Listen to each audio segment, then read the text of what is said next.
لله رب العالمين الصلاة والسلام على خاتم النبيين وعلى آله وصحبه أجمعين ما بعد فأعوذ بالله من الشيطان الرجيم بسم الله الرحمن الرحيم قال الله تعالى في سورة النحل وإذا بدلنا آية مكان آية والله أعلم بما ينزل قالوا إنما أنت مفتر بل اکثرهم لا يعلمون۔ ترجمہ: اور جب ہم کوئی آیت کسی آیت کی جگہ بدل دیتے ہیں اور خدا جو کچھ نازل فرماتا ہے اسے خوب جانتا ہے تو کافر کہتے ہیں کہ تم یوں ہی اپنی طرف سے بنا لاتے ہو۔ حقیقت یہ ہے کہ ان میں سے اکثر نادان ہیں۔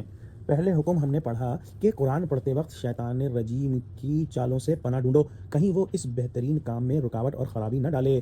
یہاں اس کی بعض رکاوٹوں کا ذکر کرتے ہیں جو قرآن کے متعلق یہ شیطان لعین پیدا کرتا ہے۔ واقعہ یہ ہے کہ پورا قرآن ایک مرتبہ تو نازل نہیں ہوا، موقع بموقع آیات نازل ہوتی تھیں۔ ان میں سے بعض وقتی احکام بھی آتے تھے، پھر دوسرے وقت حالات کے تبدیل ہونے پر دوسرا حکم آ جاتا تھا۔ مثلا ابتدا میں قتال سے ممانعت اور ہاتھ روکنے کا حکم تھا، ایک زمانے کے بعد اجازت دے دی گئی۔ یا ابتدا میں یہ حکم آیا کہ قم اللیل الا قلیلا، کہ رات کو کھڑے رہا کرو ماں سوائے تھوڑی سی رات کے۔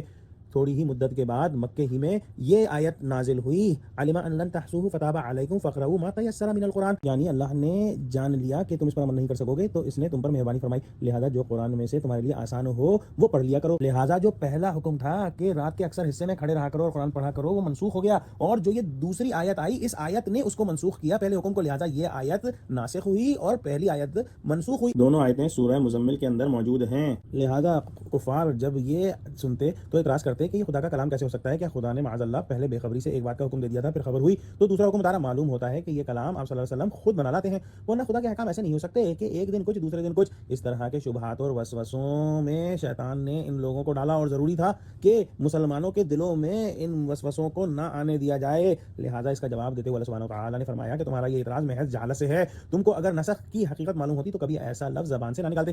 نسخ کا مطلب صرف اس قدر ہے کہ ایک میعادی حکم جو ایک خاص مدت کے لیے ہو اپنی میعاد پوری ہونے پر دوسرے حکم سے تبدیل کر دیا جائے، جیسا کہ طبیب یا ڈاکٹر جو ہیں کچھ نسخے کچھ دنوں کے لیے دیتے ہیں اور پھر اس نسخے کو چینج کر کے دوا تبدیل کر دیتے ہیں۔ اگر کوئی اس پر اعتراض کرے تو وہ خود ہی جاہل اور بے خبر کہلائے گا۔ اللہ سبحانہ وتعالی خوب جانتا ہے کہ جس وقت جو حکم اتارا گیا، یعنی جو روحانی غذا یا دوا تجویز کی گئی، وہ کہاں تک مریضوں کے مزاج اور حالات کے مناسب ہے۔ دعا کرتے ہیں کہ اللہ سبحانہ وتعالی ہم کو قرآن کا فہم عطا فرمائے، ہم کو سچوں سے جوڑے اور ہم کو صراط مستقیم پر قائم فرما دے، آمین۔ واخر دعوانا الحمدللہ رب العالمین۔ السلام علیکم ورحمۃ اللہ وبرکاتہ۔